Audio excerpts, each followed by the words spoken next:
Okay, friends, Brother Cameron is doing some shopping for his apartment, and we found some really good deals on Amazon. We compared our prices at Walmart and other stores, and I taught him a little bit about unit pricing. So he's now doing the exciting part of shopping to fill his apartment and the things that he needs purchased. So what you got selected here, Cameron? Well, I got a wallet selected that I need for like my social security card and stuff like that, just in case if I need it. And it has a out. chain on it, so that way you don't lose your ID again, and that way we don't have to go through all that hard work again. That's pretty cool. Okay, go ahead. What else you got? I got a 40-inch TV for the living room. Okay. I'm getting a bed for my bedroom, and I already have the pretty much still hold my bed up. Okay, now we compared prices with several stores before we made this move, right? Yeah, it's way much cheaper on Amazon because it goes to highest to low, and it's. But remember, we also compared our notes with the other stores in the area, and they're way. You probably saved me a lot. How much do you think we've saved so far on all these items? 7,000. It's about that much? Has it been that much? I lost count. Okay, so you got your bed, and what else is next? Okay, I got my my tables. Well, I got my table and 2 chairs for my pretty much. You're eating, for the dining room. Okay, dining room. And we got that for less than $100. Okay. I got my pretty much 3-piece coffee and 3-piece coffee table in set in black. That's going to be for the living room. So your end tables and your coffee tables, what did we spend for that? What are you spending for that? I'm spending $91.99. That's better than paying $200 or $300 at some of those big stores we were looking at, right? Yeah. Okay, what did you got next? Okay, I'm getting a pretty much a mountain bike that's electric. It goes, it's a 500-watt electric moped. And it goes up to 20 miles an hour. Yeah, it goes to 20 miles an hour. What else you got there? I've got pretty much for you. For me? Yeah. No. Pretty much. Why are you doing this? Because it's the least I can do for you, helping me out. I'm gonna give you pretty much. I'm gonna try to get you 12 Visa cards. You don't have to do that, little buddy. I know, but it's the least I can do. Yeah. Okay, well, what's next here? Looks like you got a desk there. Yeah, but after that, before that, I have a lift card that I'm probably going to need to use just in case if my bike runs down. Or you have to go in Oklahoma City. That's a good idea, yeah. Or if I can't get to work, it would be useful. Okay. And here's what else I got. Like as you're saying, there's a desk. That's going to be for my bedroom. Just in case, if I want to do Bible study or anything like that, or like set up I'm getting a laptop, and it's useful.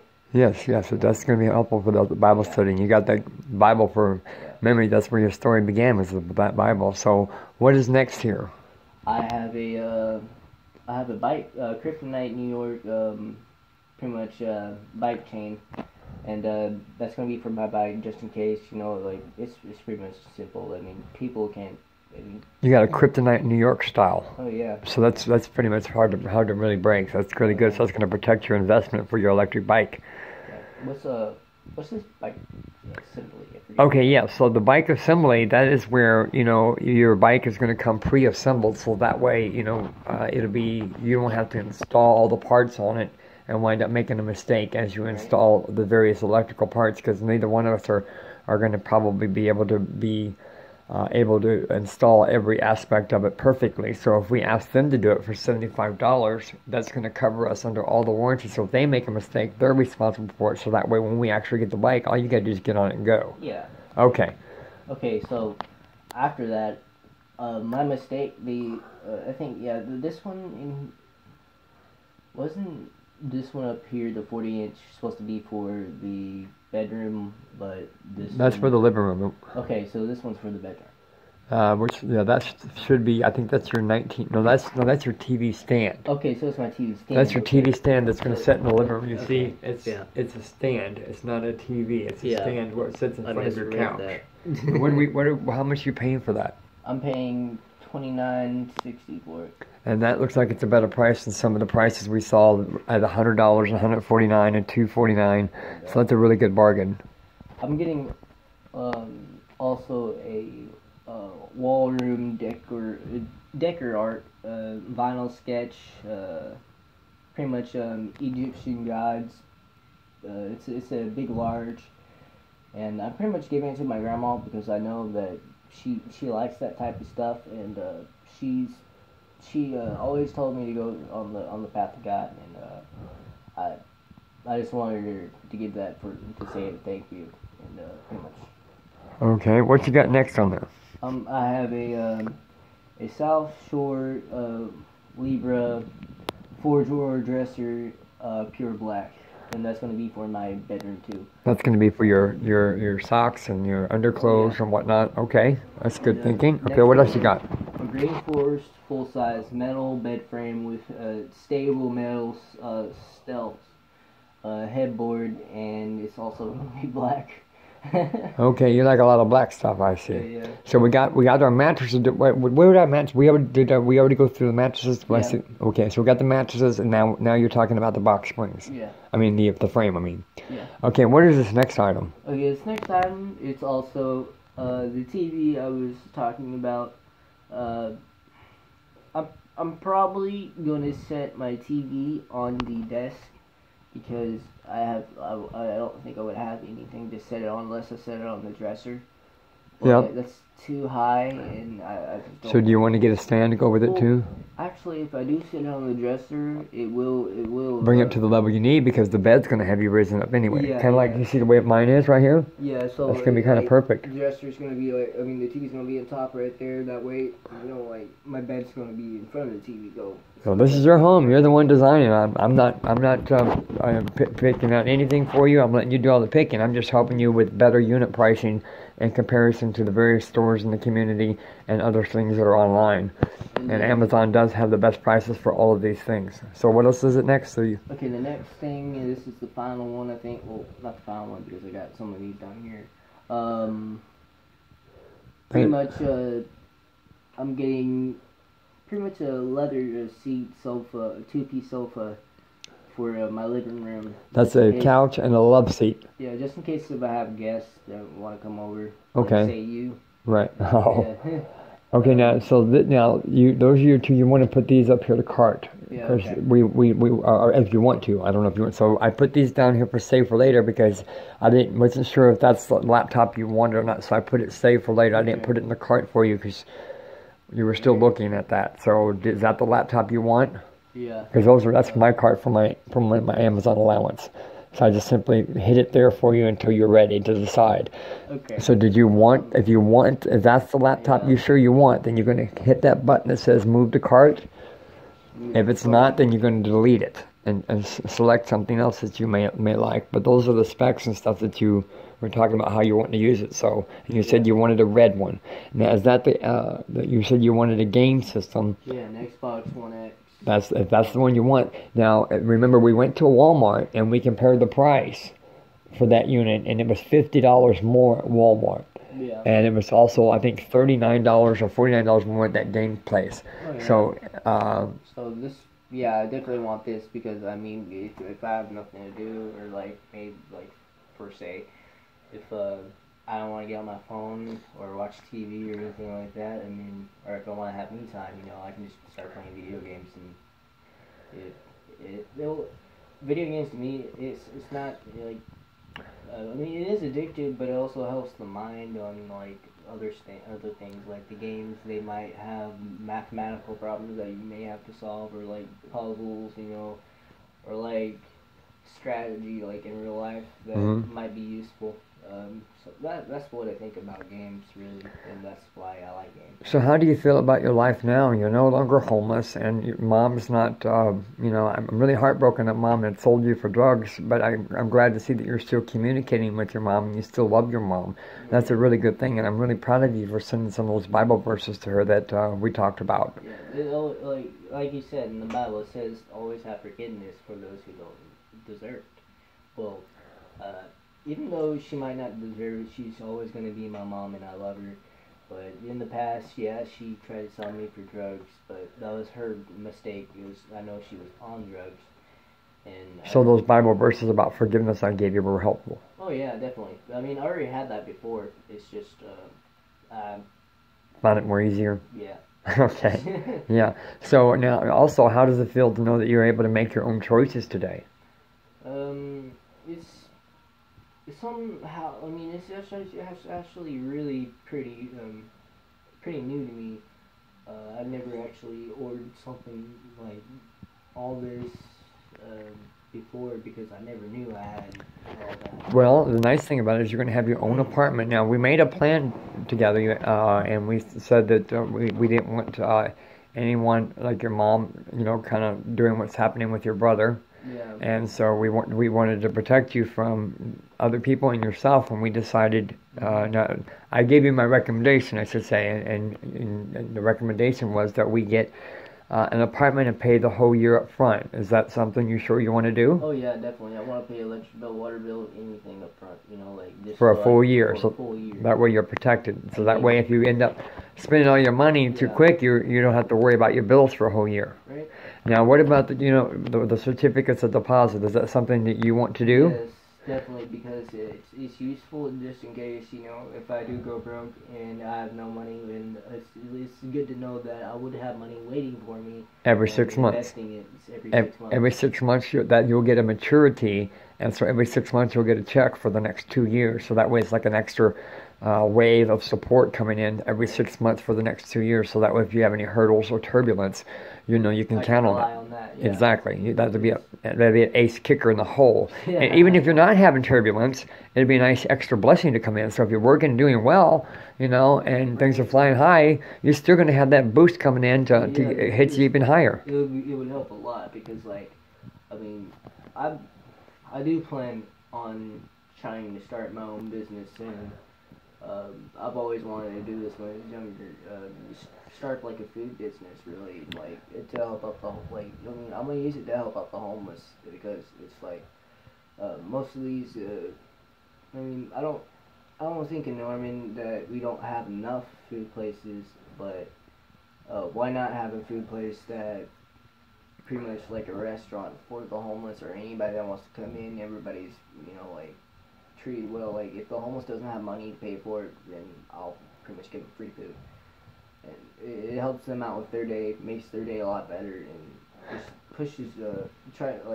I'll talk about God as I'll pretty much talk about God and hope that they change their heart and what they believe in, and if they believe in it, then that's good. And I just want to just try to help them out. Do you think some of the material and the Bible verses that I taught you and will help with that? Actually, yeah, it will. Honestly, if I can get it down word for word, and not only word for word, but in my heart, it's gonna help a lot if I ever do get that business. Because then I can share Bible verses with them that they might be going through. Then this will be like a one big Bible study, but when people's eating, Yeah, but it's so difficult, especially when they're still enslaved to drugs, because they put up that big fight, and the fight is not with the people around them; it's within themselves. But we have to wait for them to be ready, right? Yeah, you have to wait. It takes time, honestly, and patience for someone to get out of that habit, because it's either the life they're living or the past they regret or have done, and they just can't get over that, so they convert to drugs. And in my past, I've dealt with a lot of drama, suicidal issues. And I dealt with people that I thought were my friend, but actually, they were leading me down the wrong path, and I didn't need that in my life. Last year, I had a friend named Tyler. Me and him were really good buddies, and me and him going around finding drugs and stuff. I would used to. Okay, I was at CYO. It's a youth program for pretty much kids like me. I'm homeless on the streets, have nowhere to go. And their family pretty much pushed us out of their life. I know a kid that was 16 that was there. I'm like, dude, you look like you're 21. I thought you're way older than that. He was like, no, man, I'm 16. I'm like, why are you on the streets like this, man? He was like, well, my family, they pretty much just pushed me out of their lives, and pretty much DHS problems and stuff like that. I'm like, okay, that's understandable, man, but you don't need to go out in the streets like this, man, and just do drugs and stuff like that. And he just wouldn't listen, like, and he also, what was illegal, he had a butterfly knife flicking it out and stuff like that. I'm like, yeah, that's not good, dude, because, you know, if you get pulled over for that, that's like a fine right there. And, uh, at the end of every Monday, we would have Bible studies there. And, you know, I thought I was going to be, I was trying to change my life in that youth program. But pretty much, um, they they don't allow people that they do drug tests. Okay, like um, every Well, you Monday. notice every time I mention drug tests here, a lot of them get mad at me and then they start to fight me. It's either because they're doing it or they're either stressed out. Like, okay, well, it's either they did it or they feel bad they did it because, you know, now they know that you'll get mad at them or you probably, you know, like. Well, that's what I wanted to ask you. You've seen several of them come through here and seen how things turn so quickly when I try to address the situation. So, Well, the time that you've been here, from the time we met until now, is there any mistakes that I'm making that because I would like to know, is there something that I could be doing better or different, or is it that a lot of them weren't ready? I mean, it's not that you're not doing anything like you ain't doing anything wrong. It's just Are you sure? 'Cause I really would like to know. If there's anything I'm doing wrong, I really would like to know. I'm willing to listen. okay, like uh, people up there. I mean, they like I forgot what I was gonna say, but it'll come to me in a minute. But like, I think like maybe some people have this like my brother's even dealt with this. Like some people think that you might be pushing religion on them. Like my brother, he was like he doesn't want to go to church no more. I'm like because like this pastor or this church like he feels like they're pushing religion on him. Well, that's not true because you know we're just trying to give you a better like they're just trying to give us a better life. You know, Well, like I found that often when they're still addicted to drugs, that anything at all, they kind of feel they yeah, kind of reject it, and then the more you try to, out of passion and concern, the addict, not them, not their heart, not their but mind, but the the addict inside of them, will yeah, use any tool or any thought to try to fight it. And even through an intervention process, we've seen how that can work sometimes. So I believe it is only through rehab, once rehab has taken place, once the addiction is addressed, yeah. then lifestyle reinvention can begin with the other tools such But as getting a job and stuff. another thing about rehab, uh, it might seem like it's like some people it does help them, but other people it makes it worse because like You're some talking about NA meetings, not rehab, you're talking about AA meetings, right? I'm talking about rehab, Okay. but it makes it worse. Like a mental facility is basically what it is, right? For people who want to get off drugs or like people who try to commit suicide, um, and or people who try to harm themselves through cutting. Uh, I believe all that. They, I believe rehabs like if they put them on like medicine like that or like I used to be on lithium. That really messed me up to where you know I was always psychotically crazy and stuff I knew I wouldn't do. It's interesting you should bring this up. I'm not to interrupt you, little buddy, but I've talked about a lot of these psychotropic drugs. I really don't think that they are as helpful as Yeah, this because is. when I was on my blood pressure medicine, my blood pressure would always be up, but now I'm off of it. Turns out I really didn't need that. I really didn't need depression medicine because it always made me worse. Like the drugs we have in like giving us to pharmacies today, I mean it's only making things worse because like what I just said, like my depression and my heart problems. Like turns out it was due to all that. I Hmm. mean I was more of a heart warmer and I may get stressed sometimes, but that's life, you know. Hmm. But So, it's just so I want to ask you a couple more questions since you've been here. So first of all, you have never had really interactions with some of the hard drugs such as heroin, oh no. cocaine, crack, methamphetamines. You've only struggled with a little bit of marijuana, maybe a little bit of alcohol. So you're kind of new to seeing the kind of behavior that comes from some of these guys. Yeah. How does it make you feel living in this home and you see my heart, my passion, and everything goes well with each one of these guys until I have to draw a kind of a line about the structure and then how quickly they can turn on me. They often point to old things that were said about me that weren't true to try to hurt me emotionally and abroad. So, you know, because you mentioned talking about the other day, and I just thought I would find out if I can get some more input on that. How does that make you feel seeing that? Because you're a part of that as well. Well, people, they just, okay, like, say if, like, some, like, okay, say if you slept with a girl for, like, okay, say, I'm just gonna put it like this. Say if, you slept with a girl and she was a virgin, and you took her virginity. Usually, this doesn't happen all the time, but, like, um, and, like, you break up later on. She'll try to say something that really didn't happen, like someone raped her, or like that person that took her virginity raped her, and that's how it happened. Or that's basically what in your situation, like you know, it's kind of like that. People are just lying because either um, they didn't get what they want, like AKA drugs, Or money to get it. or money to get it. Yeah, just And, because. or when you try to close the window of opportunity to go out and use, then all of a sudden you become the bad guy. Is what I've found. And sometimes I think that my passion and my concern sometimes does overstep a little bit, but it's with my heart is in the right place. I may not always go about it the right way, but I don't think that's a cause for them to turn on me. That's what is so heartbreaking, because the addict is the most resourceful person in the world, and they're the most creative.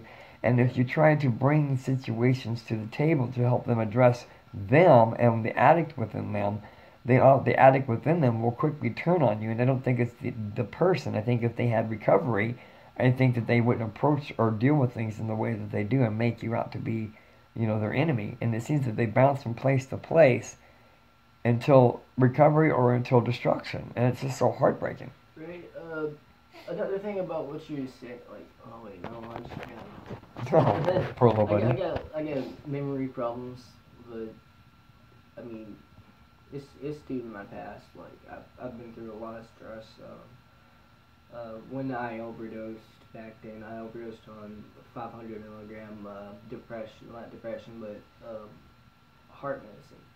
They say I had an allergic reaction to it, and I, you know, like, and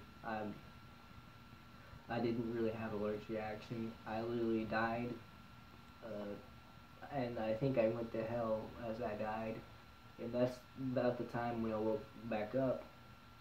They actually said, you know, you came close to getting unplugged before you woke up, right? I'm like, oh man, like, I had tears in my eyes, like, I couldn't speak. Well, the reason why I couldn't speak was because of the tubes down my throat.